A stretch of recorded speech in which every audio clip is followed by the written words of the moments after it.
Jo, what are you doing? Well, I'm actually assembling a custom game.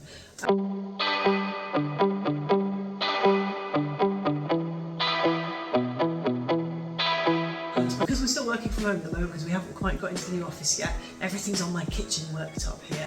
I'm busy assembling it all together. So they've got something different, it's a custom order, and they wanted it to be clue themed. Now obviously we can't sell clue themed games because it's under copyright, but we are allowed to do occasional versions for people and the sort of fan art kind of mentality. So it's not a sold game, they've commissioned us to write something specifically for them, and this is what this game is. And we're creating little envelopes, so everything's constructed in a slightly different way. So obviously you've got our normal booklets where everything's in script. With this one it's slightly different, so I'm just checking, because we always double check everything when it's a custom order, that these are correct before I seal them up. So with this one they have questions. They're having a menu card question system because they want to be able to mix and mingle, and then they've got answers on cards as well.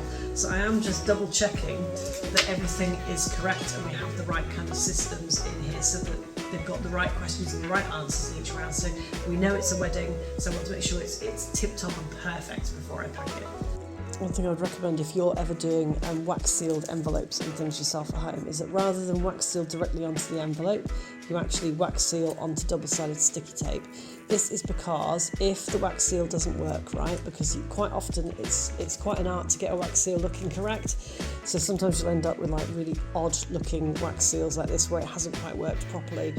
And the other thing that happens with wax seals is it quite often soaks into the paper, and it will quite often seal not only the envelope but also the paper inside the envelope to the envelope, which makes it very difficult to unpack. So what we do is we create our own wax seals onto double-sided tape, and that is what I would suggest you do as well if you're thinking about using wax seals at home. It just makes it a much neater finish. It still looks the same, they're still individual, each one is different, but it just means you've got a much better look. So one of the things we've done with this game is that we've actually provided evidence. You can see we've attached different questions to each part of the evidence in there. Some of our murder mysteries require quite big props, and this is one of the ones that we've bought in especially. So this is an actual canvas. We've bought an old fashioned canvas there.